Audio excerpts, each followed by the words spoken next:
My name is Todd Pudvar. I'm the operations manager at Topcoat Finishes in Jericho, Vermont. When finishing small-scale wood projects, we like to go through a certain series of steps.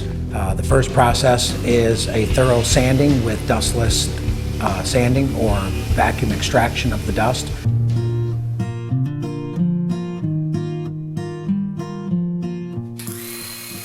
We like to get plenty of primer on the material so that in between coats we can do a good hefty sanding, removing any raises of grain and excess paint without sagging or getting curtains in our finish.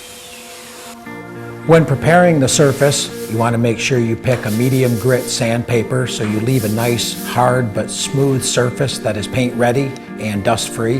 If you don't have dust extraction tied in with your sanding process, the next option would be to sand it out with your orbital or disc sander and then dust brush and vacuum afterwards. Follow that with a good tack cloth to remove any excess dust not picked up by your shop vac, for example.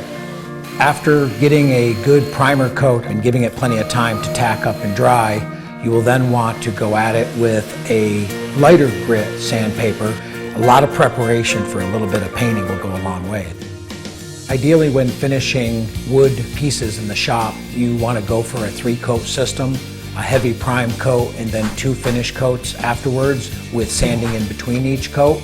It's often you'll find impurities or even operator error in your first coat that allows you to sand that out to get a perfect finish on your final coat.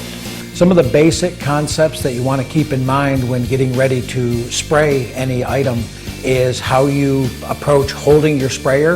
If you're too close, you're going to overload it with paint really fast. If you're too far away, you're apt to just mist it and create speckles or orange peel, which are going to lead to a lot of heavy-duty sanding. Even the pros blow it on the first time. If you're going too fast, you're going to get skips in your finish and have to go back over it, which could lead to overloading. If you're going too slow, you're going to overload it and tend to build up curtains or sags in your finish. Ideally, you are keeping your arm out in front of you straight and not breaking your wrist side to side. You want to hold the sprayer as if it's a direct extension of your arm. When spraying into an item such as a bookshelf, one of the toughest spots you have to deal with is spraying those inside corners. With the handhelds, it's nice to be able to go in quick and do a perimeter border around your inside corners, then feather your finish back into it, possibly overlapping your passes vertically until you build up a surface that's going to finish your wood off the way you want it.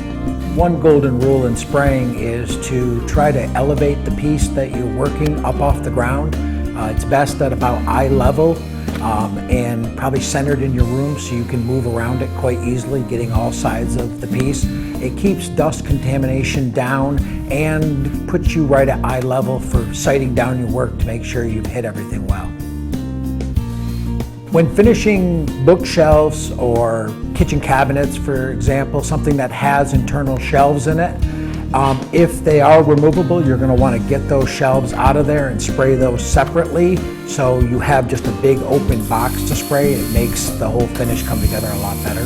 In the paint phase of finishing your product, things you want to keep in mind are your material is thinner than the primer was, so you're going to need to move faster and do lighter coats.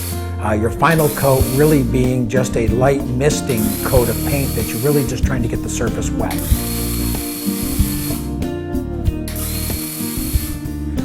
When finishing items that have either hinge mortises or peg holes for shelves, you want to be real careful not to overload any of those areas and create a problem when trying to refit your shelves or place doors back on your cabinets. You want to keep that light.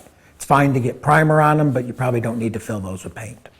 The more proficient you become at making fast passes with your paint and getting a good finish, the better you're going to become at it and the finish will look better.